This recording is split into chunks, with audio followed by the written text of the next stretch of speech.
Talk about shadow work steps in summary. Okay, not a bad idea actually.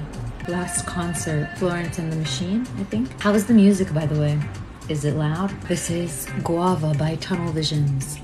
From my playlist, What Cannot Be Said Will Be. Is Scorpio the sun sign or is that something else? Depends when your birthday is. When's your birthday? Then you're a Scorpio, November 10th. Elianette. Hey Zalena, will you marry me? You have to put your name on the list, boy. Gross.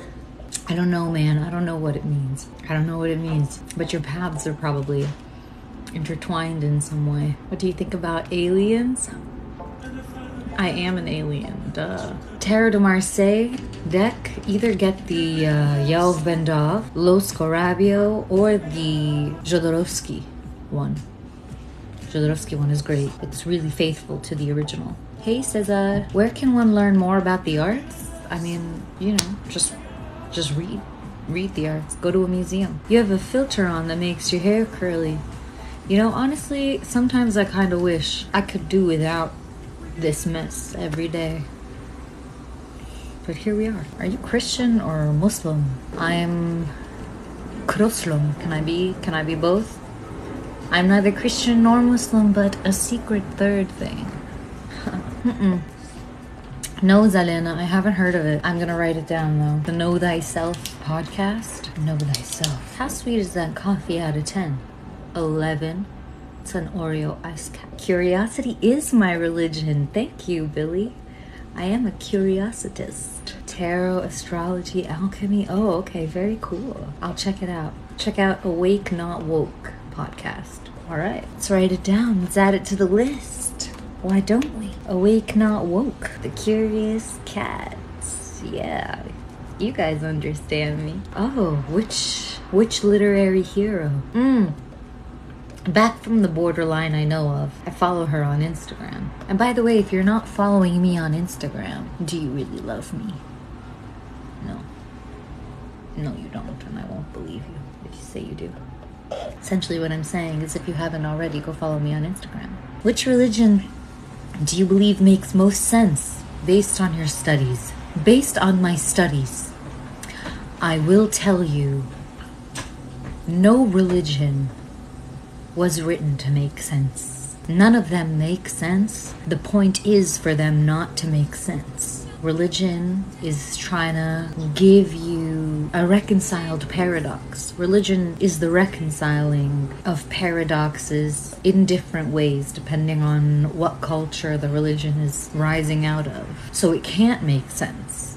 Reconciling paradoxes is inherently an irrational practice. An irrational thing to do. Life is irrational, and therefore religion is irrational. So based on my studies, none of the religions make sense, and that's the point. Beginner's deck before the class, either the Rider-Waite deck or the Marseille Tarot. Now the the Waite-Smith deck will be better for you for the preparation because you do have like 9 hours worth of video material to prepare before you come to the workshop. In those 9 hours, I'm using the Waite-Smith deck. I'm breaking down the symbolism of the Waite-Smith. Thank you so much, Emily. Thank you so much for contributing to the live goal. Oh, you're so sweet. Thank you so much for all of the hearts. Thank you. Oh, I have so many movie recommendations. Go to my films playlist. I think all of them are on YouTube. Some of them are on Vimeo, but you can watch them all online. There's a playlist for films. Check it out. What's a history or spiritual book? How do I do it? Did I do it? Oh, is it? Hey, Brozi. Oh, am I on? Is this the thing? You are, but why are you in Cool. the small box? How do I bring you up to the big box? I don't know. I'm in a small box on my screen as well. So what's up? What you want to argue with me about? Oh, so many things. So I liked the explanation of manifesting. I have a different answer, and I think it's not because I disagree with you on that or want to argue with you on that. I think it depends on the level of analysis. This is actually what I'm like in the process of making a video about whenever I get to it. But like, I think that it touches on the same paradox of like free will, which is like, it depends, like the concept of like free will and whether or not we have it depends on the level of analysis, right? Because like, obviously I have the power to go upstairs and eat a sandwich right now. But if I were to like look at my life, like from a higher level or like a layer, like above that, like a metaphysical layer above that, like I'm a character in a story, then I was always going to go eat that sandwich, or I was never going to go eat that sandwich, right? However it ends up happening, right? So we have like these different layers of analysis that like we can conduct, right? And that's one of the things that makes us unique. And I think whenever I asked you that question, I asked you that question because that's like a question that I had for a long time, and like I loved getting different people's perspectives on it. I think it was because I couldn't really reconcile understanding that there are different layers of analysis like that, right? And so whenever I think about it, I think the way that you described it was kind of like talking about, was a little bit more existential, and talking about like the circumstances that you find yourself in, like the books around you are a manifestation of your mind, right? And so like, you're not looking at your desk or your room, you're looking at your mind. And I suppose what I was talking about, I'm big on trying to make things practical. And so I always think about like the people that I've met that are like, oh, I'm manifesting this big job, or I'm manifesting like a great summer or whatever. And I'm just like, are you though? Or are you sitting on your couch, you know, just saying those words, right? And so like, I think that it gets taken out of context a tremendous amount. I think the closest that we can get to like what the mainstream definition of manifesting is reverse engineering circumstances. And so it's like very akin to like fake it till you make it, right? And really what that touches on is the fact that like realities are, at least within the context of your relationships with other people, mutually constructed. What I say to you, this is actually part of a recent experiment I ran, but it's like what I say to you, the reality of that changes based on your perception of that, right? It's not just objectively my delivery of a certain piece of material, right? The most concrete example is like, if you want to get a job, right? If you go into an interview, you should probably wear a suit, because that signals to the person that is interviewing you that you are the type of person that is capable of a job, versus showing up with a beanie on your head, probably not so much. I think that the extent to which we can manifest is just looking at concrete actions we can take that are congruent with the version of ourselves that has already achieved a certain set of circumstances, or has already achieved an outcome, and that's kind of like the best that we can hope for. Which I'm more secular than that you know, some people, but I personally don't believe that there's any sort of like, you know, I'm going to channel and like really picture that I'm this reality and then that's going to make it appear. I think that the benefits of doing that and picturing that reality is because you're like conceptualizing who you are and the character you would play if that were true. And by playing that character now, before those circumstances are true, you increase the likelihood that that character will end up in those set of circumstances. And that is my take on manifesting. Dress for the job you want vibes. Yeah. But it's like in everything, right? So it's like if you're in a relationship and like you're really like nervous that the person is going to like leave you, or I don't know, nervous that, I guess insecure would be the right word, but like if you're in a relationship and you're nervous that that person is going to leave you or something like that, that nervousness is manifesting that outcome, because you are placing yourself in a version of reality in which that person is thinking about leaving you. And so you have now become the character that is existing within that reality. And so you are signaling to the environment, and like the ripples of that character bring about that environment, as opposed to being the character that, you know, is in a self-fulfilling prophecy. Thank you for the help there, Ash. Yeah. Just to go back to the idea of free will, and I don't know if you believe in free will. Actually, tell me if you believe in free will or not, because this is what I was thinking the other day. A seed, right? Let's say you have the seed of an apple tree. If you plant the apple tree seed, you cannot expect an orange tree to grow out of it. Khalas, that seed has the DNA, the writing, everything for the apple tree. It cannot be any kind of other tree.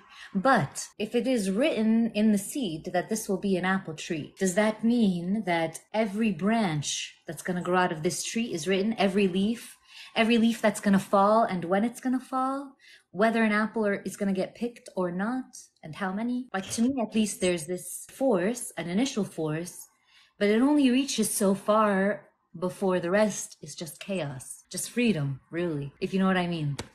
But I don't know. Yeah. What do you think? So again, I think it depends on what level, it depends on the level of analysis, because that's the great paradox of it, is that the great paradox of the question is the very paradox of the human mind, and that comes from the fact that we can conceptualize versions of reality that are not real. And because of the fact that we can craft these, makeshift realities, artificial realities, our imagination, if you will, whatever that is, the universe, God, whatever your source code of choice is, because of the fact that we can do that, we find ourselves with that paradox. Because if I sit on my couch and I say, well, it's pointless to try to go against the grain of the forces in my life because predestination. And it's like, that attitude's not going to probably give you a great outcome, right? So it's like, whenever you say, do we have free will? The problem is that you are constructing a reality in your head of you and your life, right?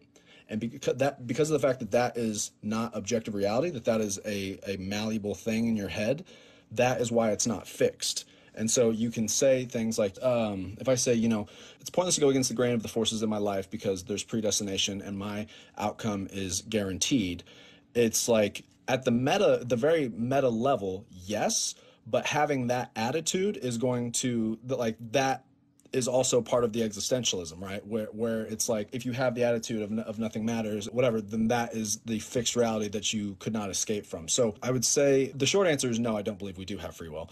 But the long answer is that I think that you should believe in free will to the degree that you are deluding yourself with it. To the degree that you think you have free will, you should push in that direction, because I think from my experience, that's what leads to the strongest life outcomes, or that's what I have personally experienced. There's a quote that comes to mind from a philosopher whose name escapes me. Someone asked him, do you believe in free will? And he said, I have no choice. And I love that quote. I love that quote a great deal. This is so tricky because rhetorically, you can always fall back on the fact that, well, even the notion of free will or the illusion of free will is an illusion. But I think my problem with it, and there's no reconciling, we're not going to solve free will here on this live. What humanity's problem with it is, I think we could all be fine with the idea that free will doesn't exist. But the reason that people are against that sort of thing and why we want to believe that we have free will is because it's like, oh, well, what's the point in trying? And so it's almost as if it undermines your effort. It's like, well, why would I even, try to make improvements or try to do anything when I'm set to a formula?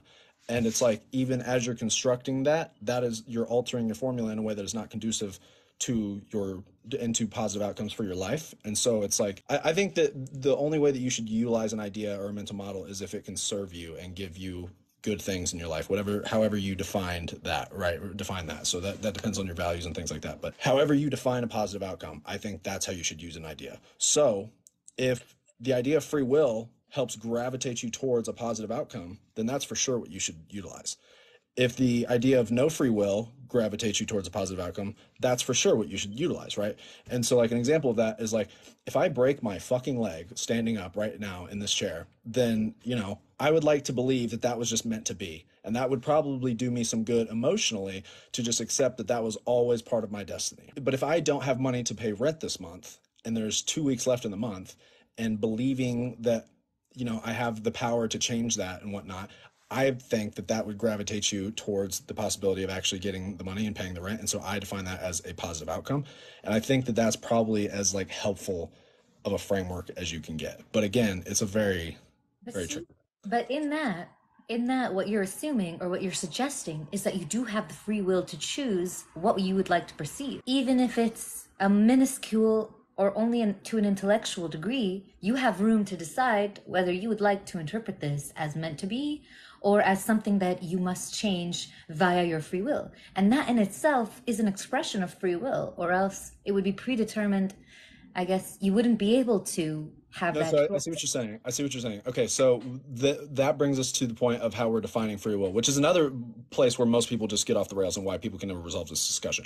But the gap that we just encountered is, are we defining free will as binary, or is it something that there's, it's a coefficient, right? Because you're totally right. I guess to some degree, I believe that it's an illusion, right? But yeah, I guess that's a question for you. Do you think that free will can exist on a spectrum, or do you think that it has to be binary? No, I think it can exist on a Okay, spectrum. I do too. Well, at least that's my experience of it. It feels that way to me, right? I think it's very low, right? I think it's a very low coefficient, but I do think that it does seem to feel that way, or at least the experience of it, right? Like I feel like this kind of goes back to like the elephant and the tamer idea that we've talked about before, where it's like your body's like this elephant and whatnot, and like the mind is the elephant tamer sitting on it. And so a lot of times, the elephant tamer says go left, and then the elephant goes left, and you're like, oh, okay, the tamer, I have control over this elephant. Like the elephant's going to do what I want it to do. But then every once in a while, you try to go on a diet, and then you cheat on the diet. You say to go left, and the elephant actually turns right and eats the Oreos. And so you're like, what the fuck, body, right? And you're still just kind of like watching this happen. And so it's like, what's that about?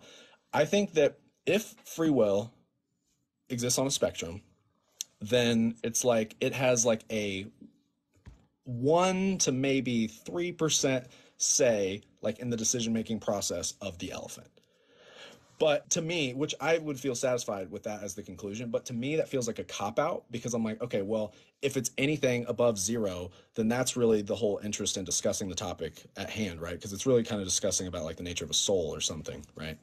And I think there's no way to put one specific number on it. I think that's the fact that it can be above more than 0 is the individual effort in it. The person who has done the work, say, of healing their personal trauma, ancestral wounds, etc., all that unconscious material being uncovered, they are going to be more aware and a more efficient elephant driver than somebody who's never met themselves, who's never thought twice about their past, their history, or reflected.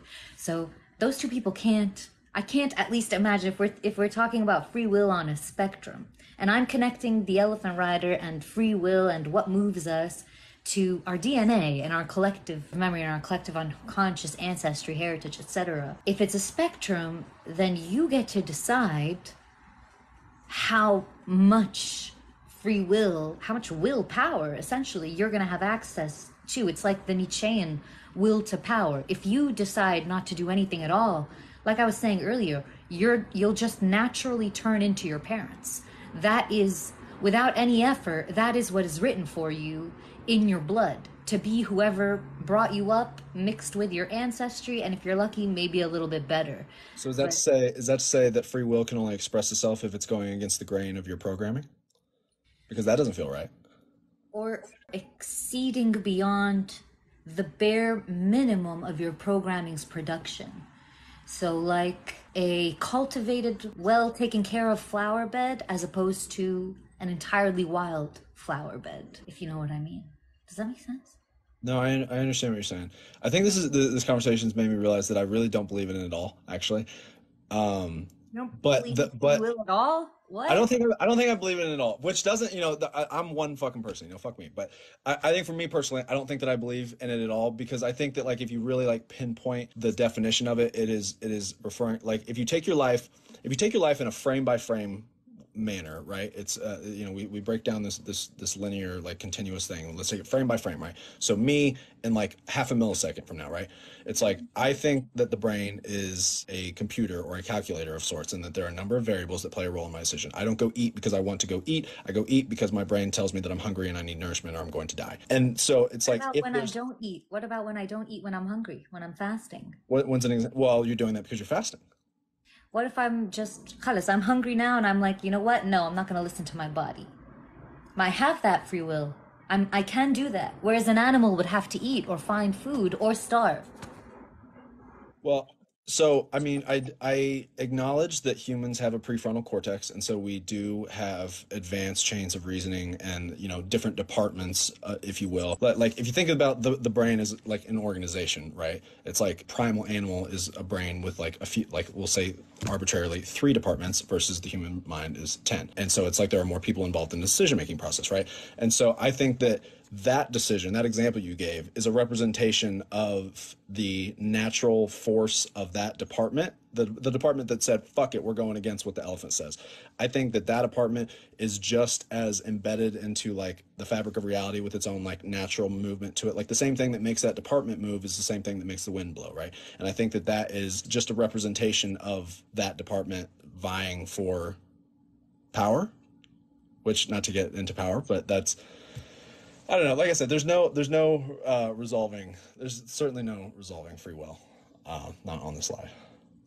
Jade sees it my way, which I like that. But something that I'm far more confident in terms of a conclusive decision, is actually what I called you about. And what that was, and I'm going to be I have to be very careful with my words here, right? Because it's not my platform choice. The other day, just to recap for the listeners here, the other day I was telling you about how I felt as though I could not show weakness to someone in my life, right, without negative consequences. I had a major breakthrough with that. I was leading my sales team meeting the other day. So I guess to catch up the viewers, I own a tech company and there are people that work for me. I know, hard to believe. I can hardly believe it myself sometimes. But I was leading my sales team meeting and we had a deal that I've been working on for over 5 months. And they were supposed to pay us $37,000 this week or next week. And I was pretty stoked about that. I had done everything that needed to be done. All that was left to do was I had to write the proposal, send it to them, and just receive the money, right? And so thought I had that money in the bank. And then they went out of business literally this past weekend. And they do $3.7 million a year in revenue. And so I called the guy, the CTO, and I'm like, hey, man, what the fuck? And he's like, yeah, sorry, there was some shady stuff going on behind the scene with the finances. I have no control over it, right?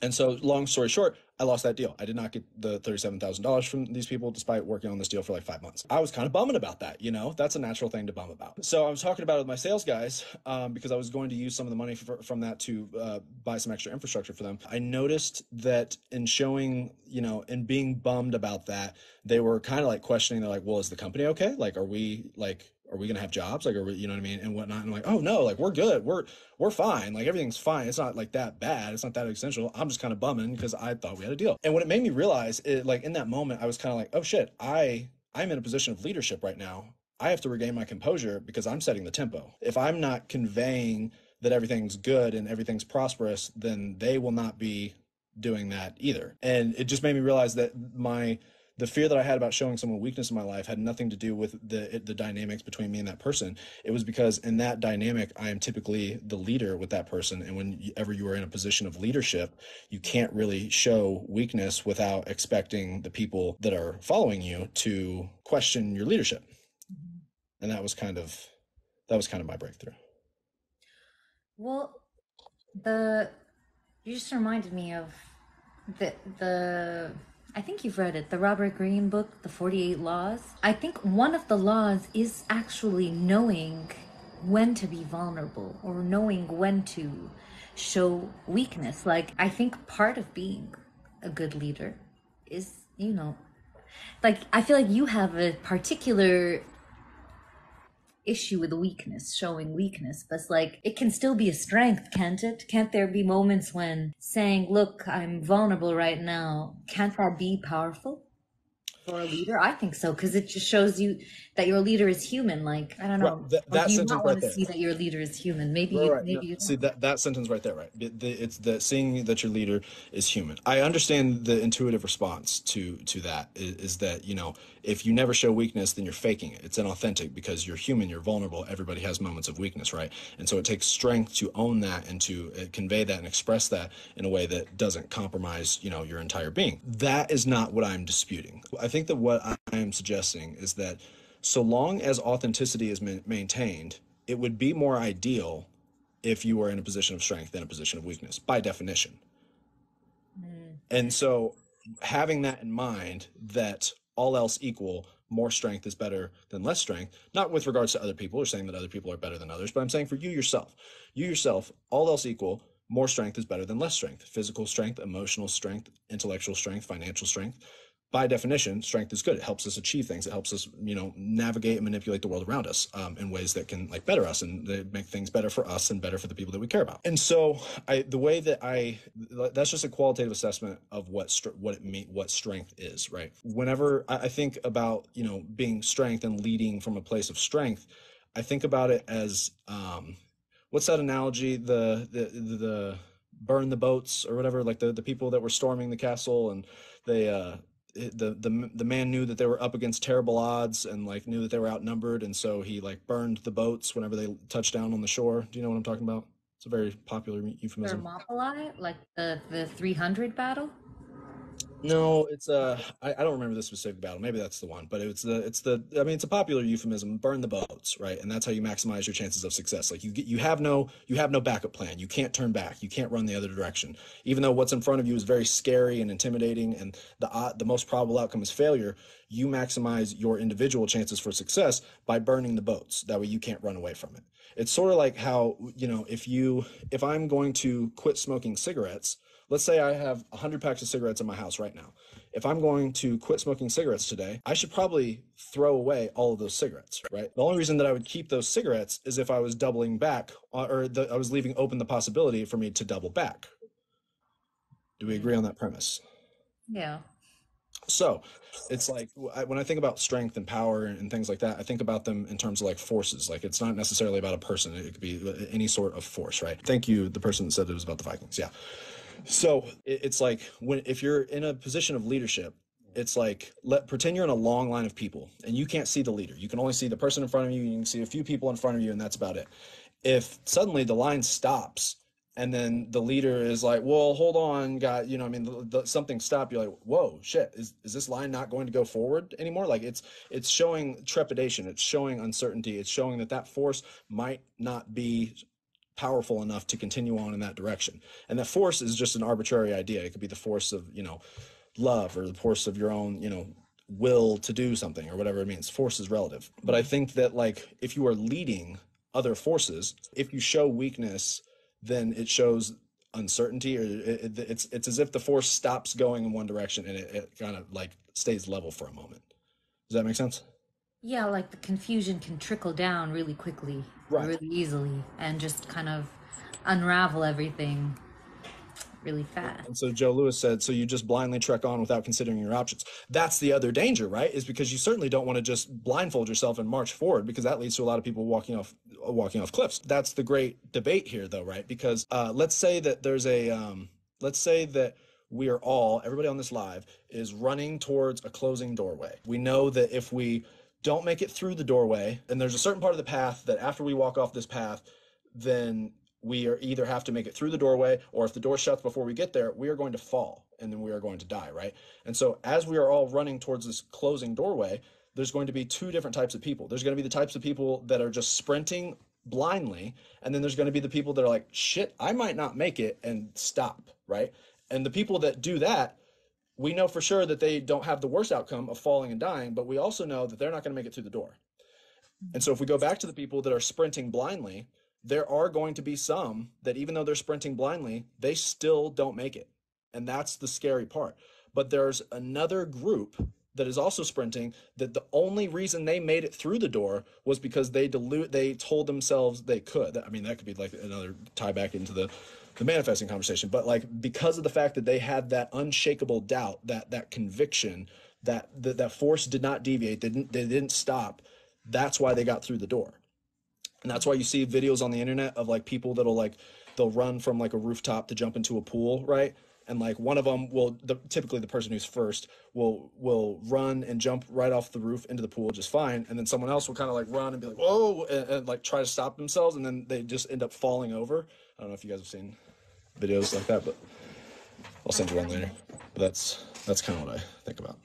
Someone said, Indigo said, as a leader, you would carry them, to be honest. Well, Indigo, if you were to carry each and every person, you wouldn't make it through yourself, and the people would be without a leader. So I don't know. Would you carry them? I think the best leaders are ones that empower people to be the best versions of themselves. Yeah, I agree. I mean, your leader would wait probably for as many people to get through as possible, but they couldn't bring everyone. Agreed. Somebody said something earlier. Oh, I also thought of something about free will. I have to go like all the way back to that conversation. But in Christianity, there's like an understanding that we don't have free will in a way. Christianity kind of, one, it doesn't talk about free will. The Bible doesn't really speak on free will. And there is like this inherent understanding that everything is the will of God and part of the plan of God, right? But in Islam, in the Quran, free will is a big subject, and it's part of a lot of Islamic philosophical discussion, because in the Islamic cosmogony, angels don't have free will. This is very explicit and like part of the composition of the universe. Angels themselves cannot have free will. They must act according to the will of God. But man was created by God with the intended addition of free will to see what he would do, to see what man would do. So in the creation of Adam in Quran, Adam is created and God is like, angels, come over here and bow down to my new creation. He's awesome. He's amazing. He has free will. He does whatever he wants. And the angels were like, are you joking? Did you really just create something that could destroy everything we've been putting together? Like, we've been working with you for all of eternity. Like, how could you do this? And God was like, please bow down, do what I say. I know what you don't know. And this is my favorite creation and you will worship it.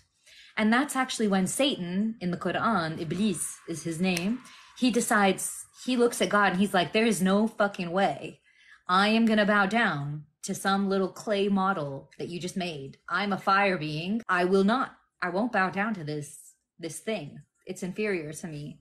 And then God banished him from paradise. So I don't know, like, why would there be such a devoted discussion? The premise in Islam, like this basic premise of humanity, is that because you have free will, it is up to you to choose God every day. That is what it's essentially proves your faith. It's what fuels your faith. The fact that you wake up every day and choose to believe. The use of the word faith there, I think one I'm going to tie back to the discussion that you're having, but I think that was the word that I was missing from my analogy, right? The people running towards the door, right?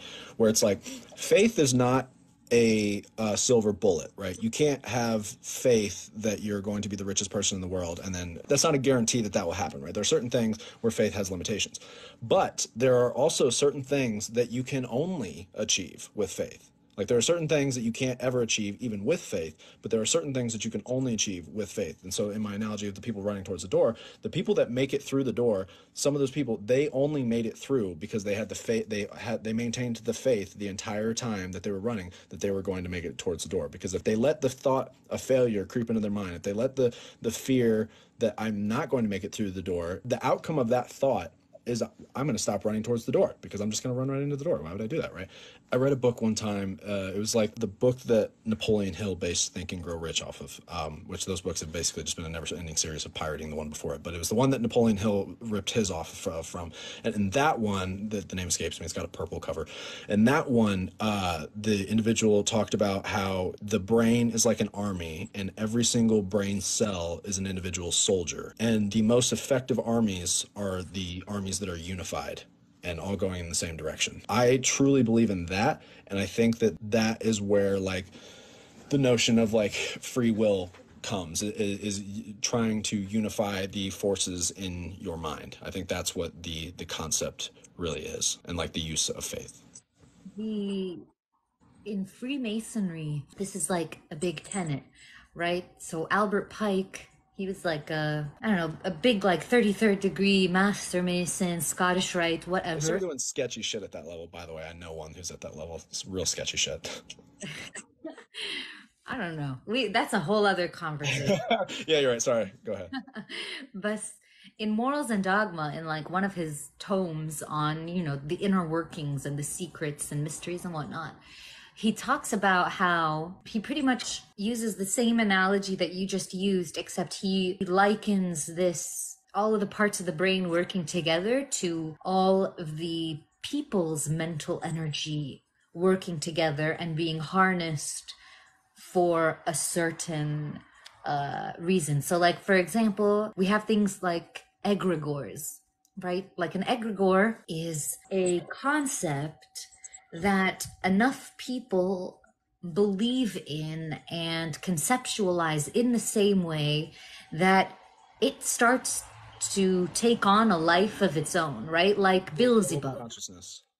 Yeah, like Beelzebub, for example, now is an egregore. Like it starts as Baal was a god of fertilization, and a new people and a new god overtake this god and those people, so they create a slur out of the name of the old people's god, and then that slur gets transferred into the new culture that overtakes, and suddenly we have a Beelzebub that's like a lord of the flies, underworld, connected with Satan, and what he was a god of fertilization in reality. But the egregore now is this new idea that has its own life entirely.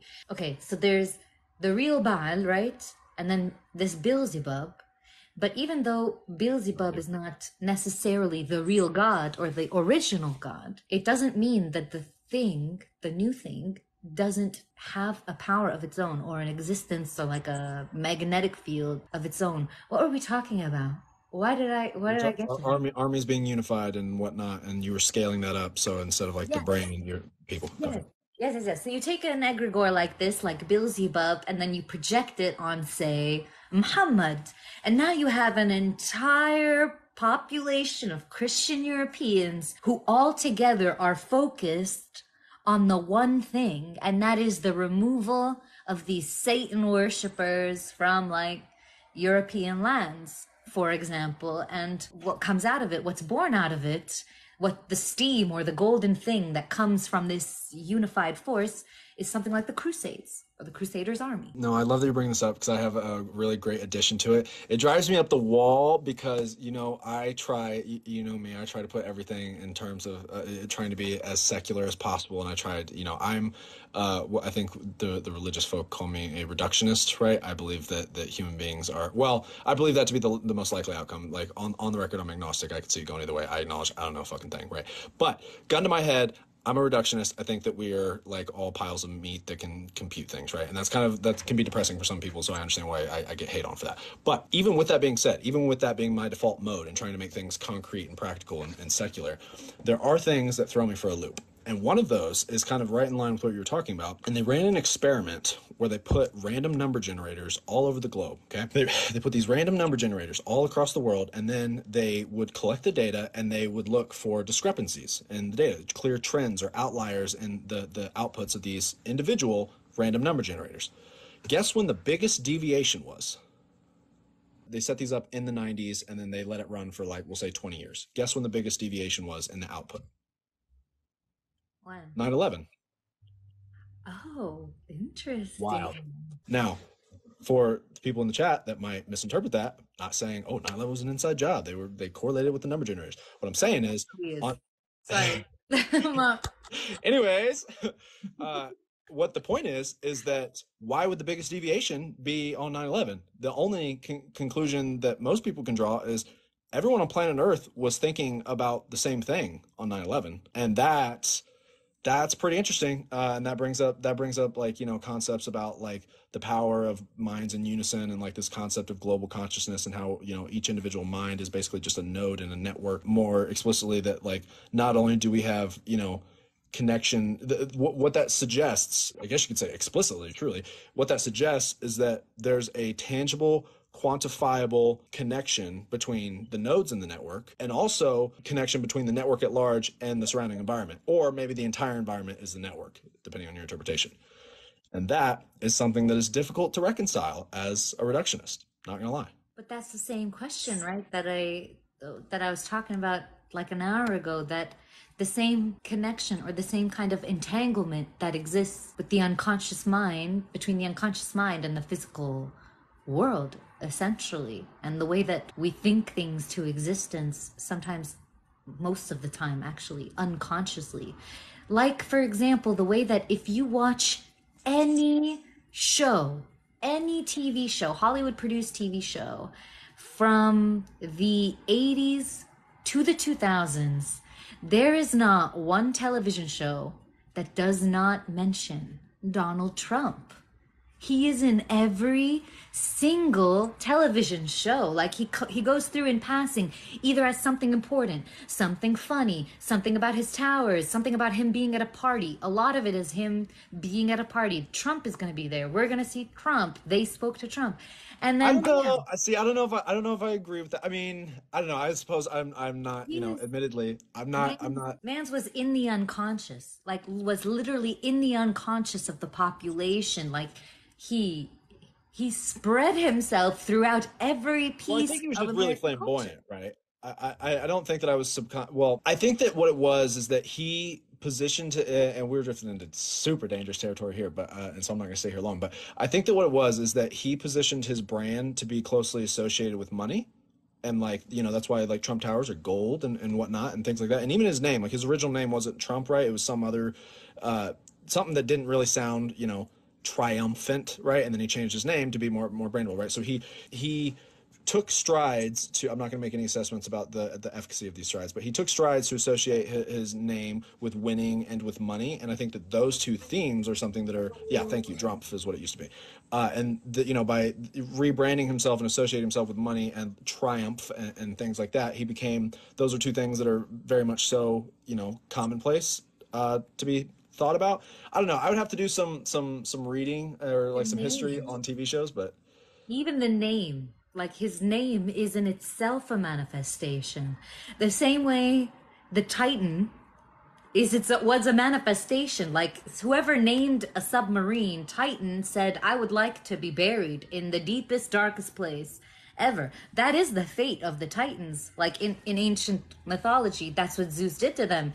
He buried them beneath the seas, and somebody was like, hey, I should call a submarine the Titan, and I should journey to the deepest place in the earth. Let me okay, okay. See, here's where the being practical in me comes out, because that's like a realm where I don't think I can agree with that, because I think this is, and my content, my knowledge is more geared towards psychology, so I'll put it in terms of that first. I sometimes struggle with, diagnosing myself or assessing my mind, because I think you can come up with a Freudian explanation for just about anything. It's like, oh, do I really like surface level? It's like, oh, I like this girl, but it's like if I try to draw lines that aren't there, I'm like, oh, according to Freud, I like this girl because she reminds me of my mom. And so it's like maybe she's just easy on the eyes. And like I think that there are moments like this where the same thing applies here, where it's like maybe the Titan just wrecked. Like I don't know. I don't know. I don't know. I mean, your name means the great golden one, doesn't it?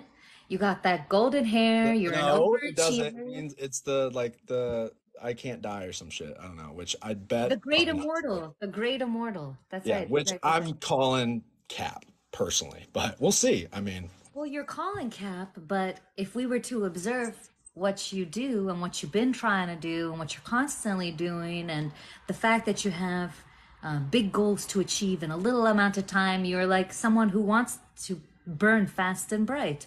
You are your name in a lot of ways. You embody it. My name means God has answered, and all I talk about is every religion out there. I happen to have read every book. Why? Why? And no, it didn't have to be that way, but it is somehow. I think there's more. I think there's more to it than we realize. Like the patterns are deep and complex and interconnected, and we don't totally understand the science of them, but they are a kind of quantum entanglement. so We were talking about incantation, remember? I do. The incantation is a chant. It's a song. It's the voice, the word, this, whatever this is. Like we're just making sounds, but somehow the construction of them in this specific way creates meaning and sense. There's even in that there's something magical. So that gets into the concept of like divinity, right? And it's the juxtaposition between divinity and randomness. And this is an area I honestly haven't reconciled yet. So it's maybe it's good for us to talk about.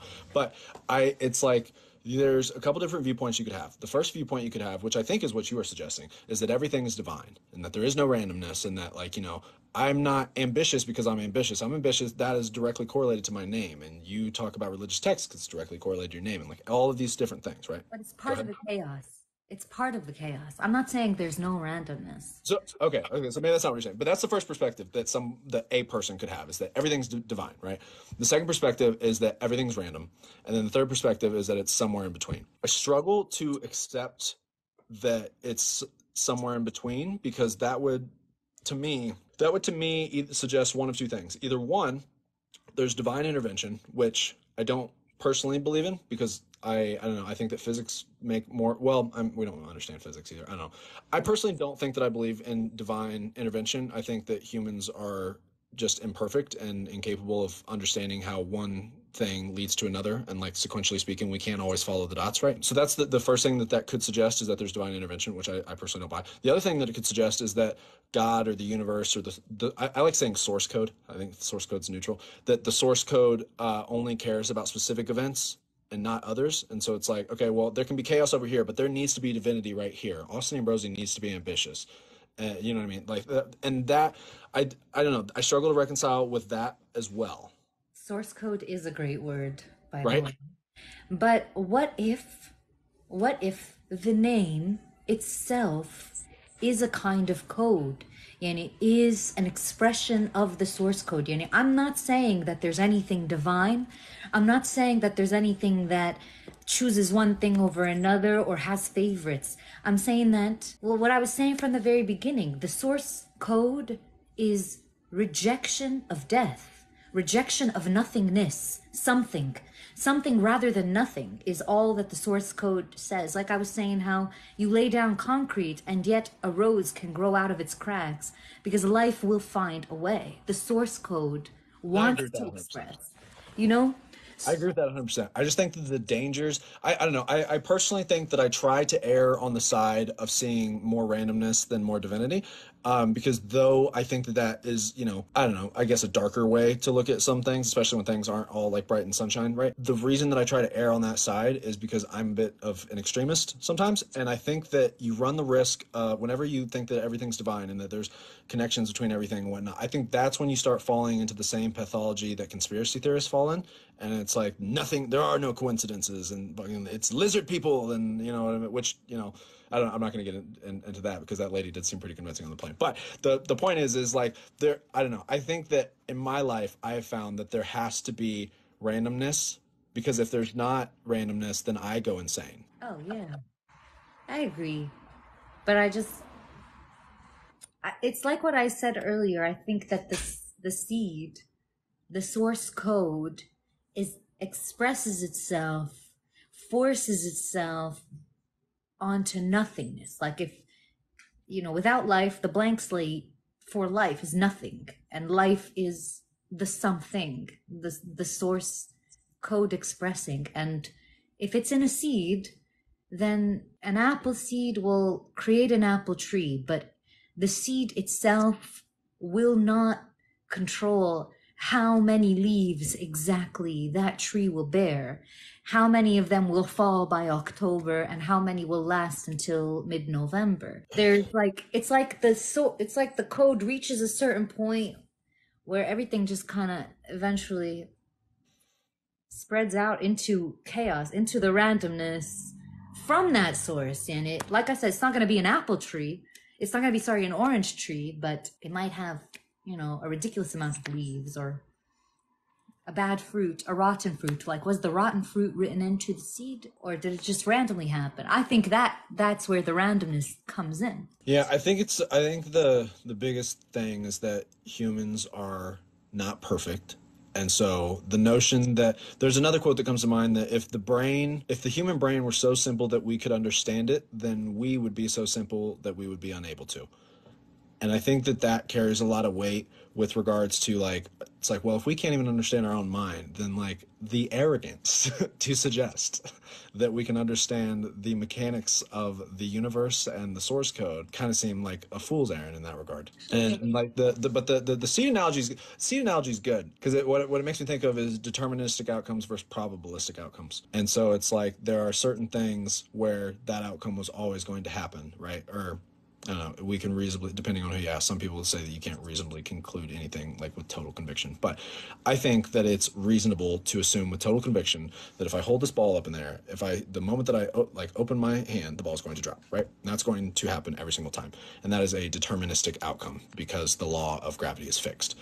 But if I go play poker and I go all in on my first hand and I win, that was not a deterministic outcome. That was a probabilistic outcome in the pure sense because we know that, you know, cards in the deck, and there's structural randomness in the mix, right? And so it's like which things in life have deterministic outcomes and which things in life have probabilistic outcomes. Obviously, the spectrum is really easy to make because, you know, gravity is a pretty concrete example and gambling is another pretty concrete example. They reflect negatives, but like where the lines start to get blurry and it starts to get really philosophical is if you were to take every single person on Earth and you were to put them in a quarter flipping competition, right? I don't know how many brackets that would be. Let's just say it's a 32 bracket quarter flipping contest, right? So you and I get paired up, and to make it fair, whoever's older gets heads, right? And whoever's younger gets tails. There would be somebody that we by constructing this game, we would have a situation where we have just created a person's reality in which they just won a game of quarters 32 times in a row because somebody would have to win.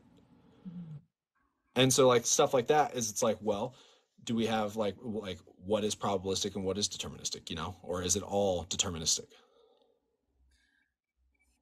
Well, even in that situation, that is probabilistic.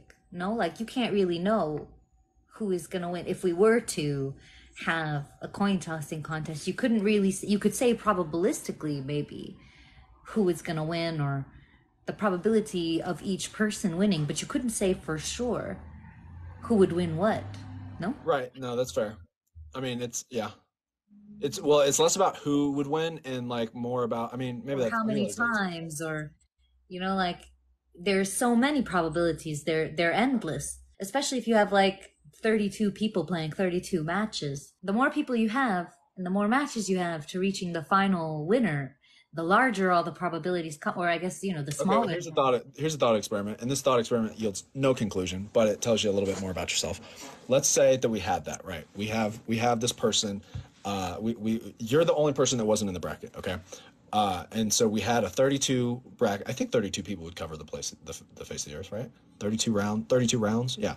So let's it'd probably be less than that actually. But we have a 32 round bracket, and it's everybody on planet Earth, and the winner goes against Alien, okay? And so we have this person. Let's just say this will be fun. Let's just say that it's a man because you hate men. That a man wins the 32 brackets.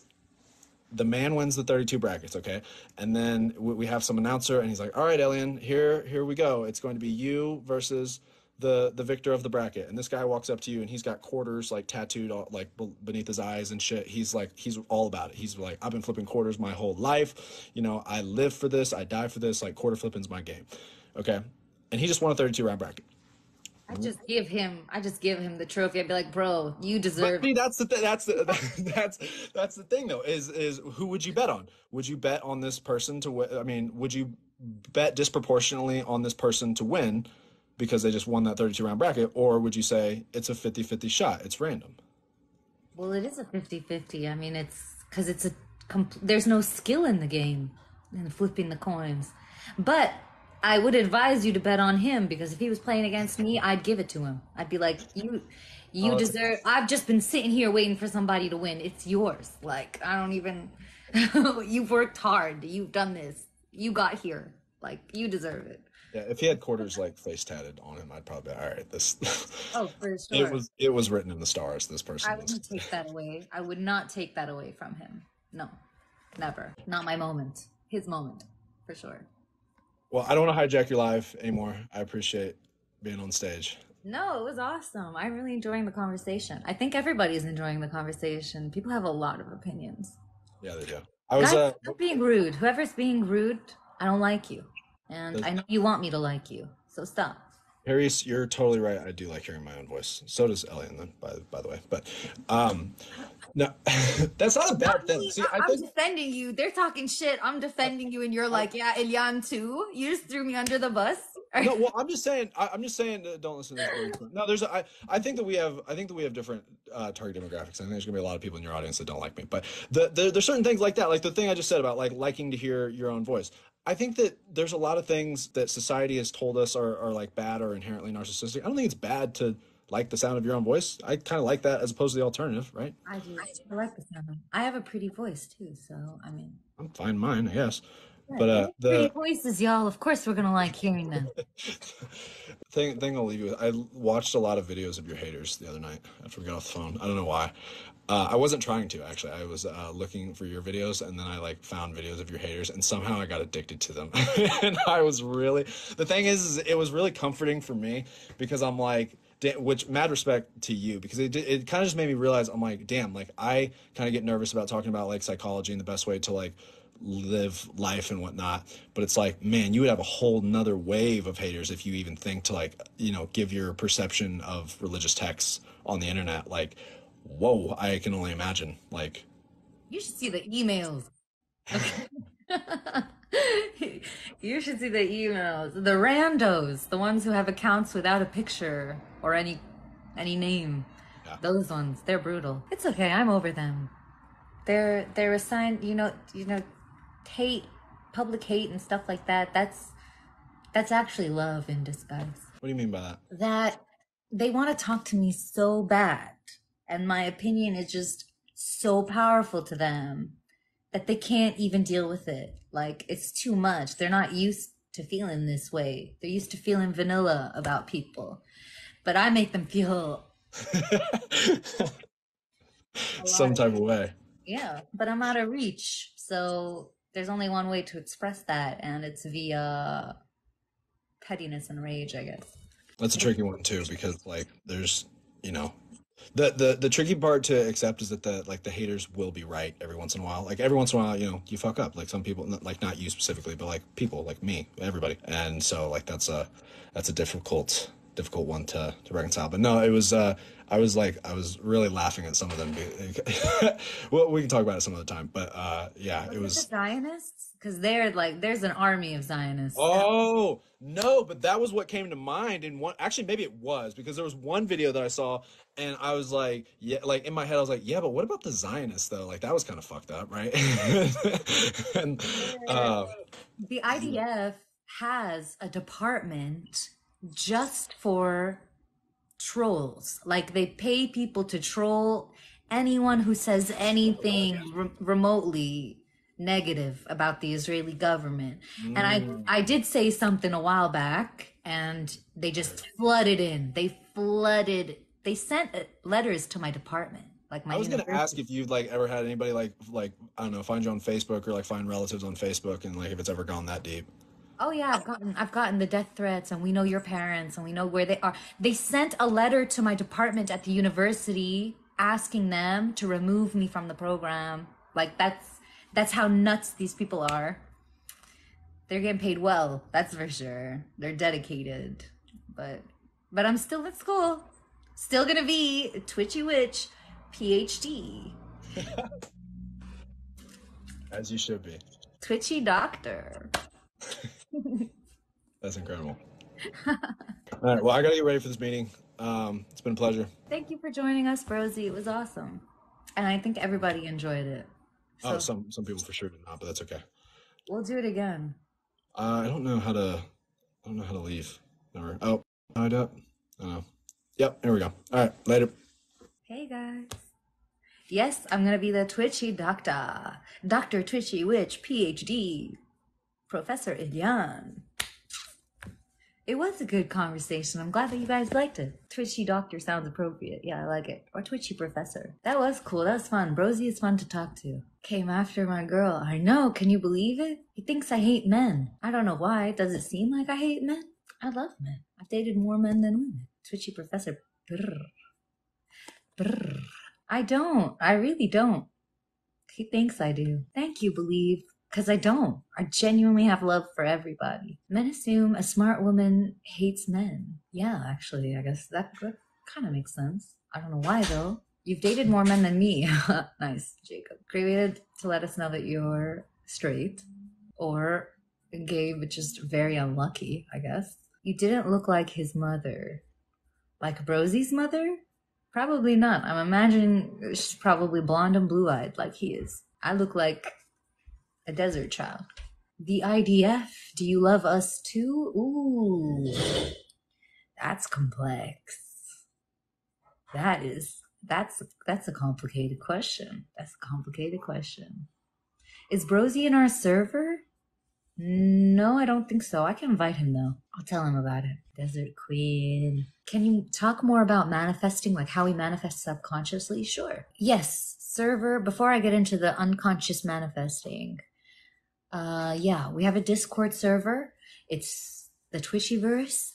I do one-on-one readings. I have a workshop coming up in a couple of weeks. There are only 2 tickets left to that. So if you want to come to that, you should book it ASAP. What else? If you want to join Patreon, if you want to get in like on our alchemy channels and get more dedicated to your alchemical journey, you can join the Patreon.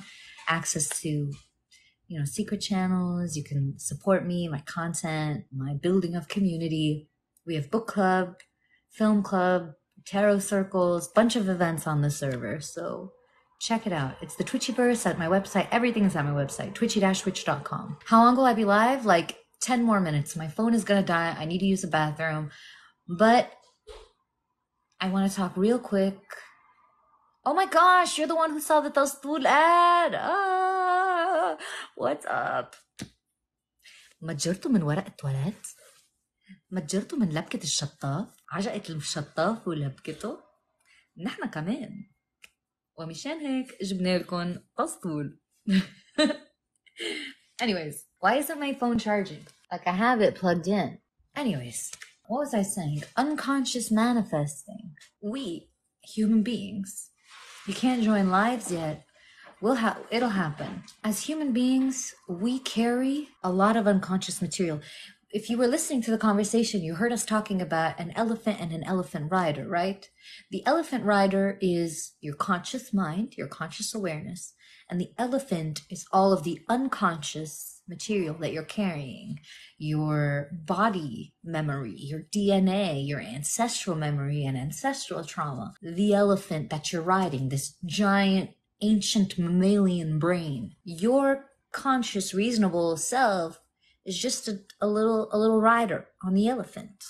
All right? Unconscious, when I say unconscious manifestor, I'm saying really anyone living an average life without applied awareness or without the conscious effort of saying no to the programming, saying no to the elephant. An unconscious manifestor is somebody who goes wherever the elephant takes them, essentially. A conscious manifestor is someone who consistently does the work to learn the language of the elephant, to tame the elephant, to learn the ways of the elephant, to circumvent the elephant, to find out all the tips and tricks that one can, to have some control or some semblance of influence over this elephant, so that we're not constantly being driven by this amalgamation of unconscious desire and darkness and trauma and shadow. And that's why, like I said, you need to know yourself. If you know yourself, if you know who you are, and what I mean by that is if you know your darkest aspects, if you know your asshole self, the side of you that you say is not you, if you know that, you're untouchable. You're absolutely fucking untouchable because you can own everything you are. So if you're somebody who tries to be a good person, but deep down has like these assholey urges, as soon as somebody calls you out for being passive aggressive or for saying something assholey or for acting out, you're going to be so triggered that you cannot control yourself because you don't know yourself. You haven't accepted your asshole side, and therefore it is open for attack. It's vulnerable for attack. But if you know your inner asshole, if you know that you're passive aggressive, if you know that you're holding on to rage, nobody can throw you for a loop. Nobody can blindside you with your weaknesses or your darknesses because you know that shit. You own that shit. Somebody will say, oh, you're being passive aggressive. You'll be like, yeah, I am. Yeah, I am, because that's how I get when I'm treated this way. Boom. Boom. Untouchable. Untouchable. How do you find your weakness? Well, you wait for that moment. You wait for the moment that you're triggered. As soon as you find yourself triggered or angry, that's where the gold is. That's where you stop and go, okay, there's something going on here. I have a deep urge to say something really snarky right now. Even though, like, okay, let's say you're jealous of someone. Let's say a friend of yours just got a promotion and you're jealous and they're celebrating and you want to say something snarky like, no, your other job was fine. It's not like this is such a big promotion. First of all, ew, gross. All right, don't try to bring people down. Raise them up always. Second of all, why? The real question here is, why do you feel the need to say that? Why do you feel the need to stand in the way of this life force? Your friend right now is happy and excited about this thing. They are life. They are the embodiment of the source code expressing itself, like we were just talking about. Why do you feel the need to be a dam in that flow? Why? That's the real question. That's it. The question is, why do I feel the need? Why aren't I enhancing my friend's flow? Why aren't I happy for her? Why am I jealous? Why? Probably because you're not happy with your own career. Once you know that you're not happy with your career, nobody can fuck with you about the fact that you're in the wrong career, because you already know. Someone says, oh, Mike, you're not in the right career. Mike will be like, I know, man. I know. I've already had this conversation with myself and I'm looking for something else. That's it. You're not angry. You're not jealous. If you didn't know that, or if you didn't want to accept that you weren't happy in your career, your friend would be like, Mike, this isn't the right career for you. And you'd be like, Mike, what do you know? Who says it's not the right career for me? Yes, it is. Why shouldn't it be? Who said it's not the right career for me? You'd be triggered. It's normal. It's natural. But you get in that, and you're not helping yourself. You're not helping anybody. You're not getting closer to any truth of yourself. You're keeping yourself in this unconscious union with your elephant, and you're really just going the elephant's way. The rider would be like, hey, elephant, I need you to chill because it looks like we're uncomfortable. We're probably uncomfortable because we're not happy with our job. We probably want to look into that and find something we're happier with. Boom. End of story. Easy, simple, clean. It's so easy. It's so easy. It's almost stupid, you know? It's not even, there isn't anything profound about it. It's as simple as untricking your brain. Just being like, yeah, actually, this is a me problem, or else I wouldn't be so worked up. Oh, of course, acceptance doesn't mean you shouldn't work to change it. Of course not. But acknowledgement comes before acceptance. Acknowledge first. At least just acknowledge. Just acknowledge, yes, I am an asshole. And then, you don't have to take the whole stride to accepting and understanding and changing and. Just acknowledge it first. All right? Let's just at least know what we have in our bag so that it doesn't jump out and bite us without us being prepared for it. You know what I mean? Yeah, little by little, just a little bit. Let's start with just recognition, acknowledgement, and then we could talk about other stuff. Oh, I'm also neurospicy, I'll say it. It's a practice. It's not about being neurotypical or neurodivergent. It's about how you carry yourself, not about how your brain works or how your mind works.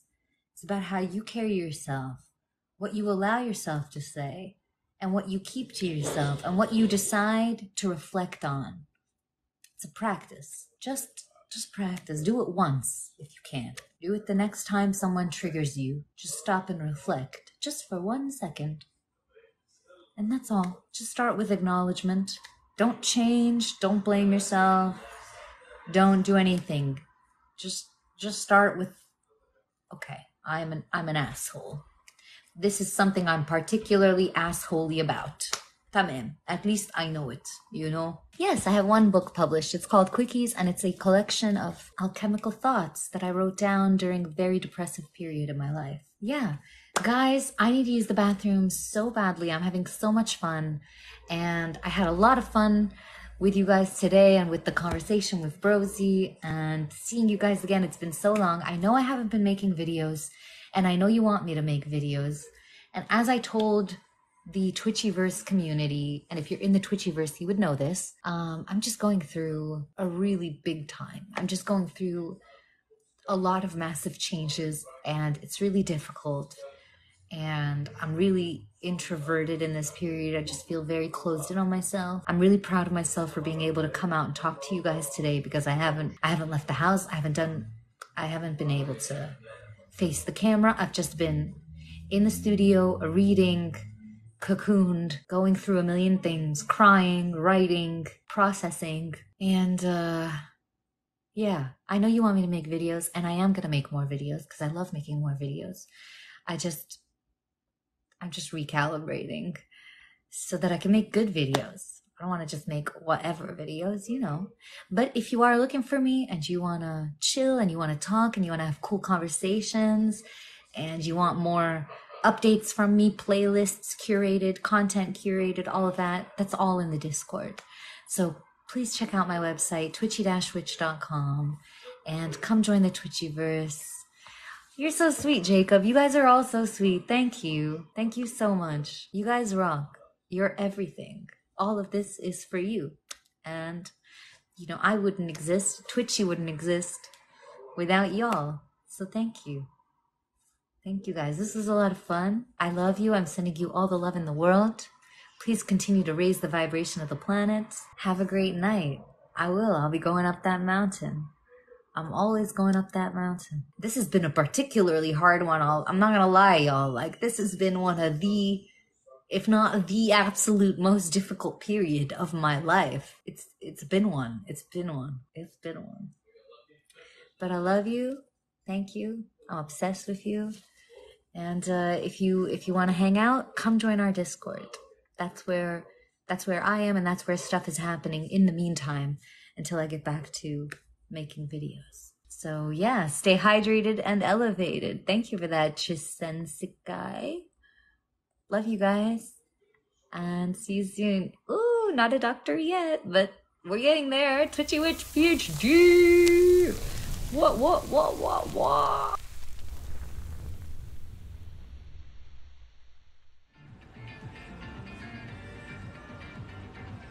Elianette.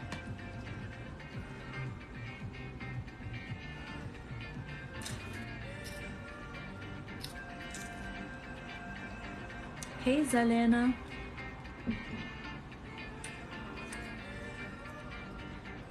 Will you marry me? You have to put your name on the list, boy.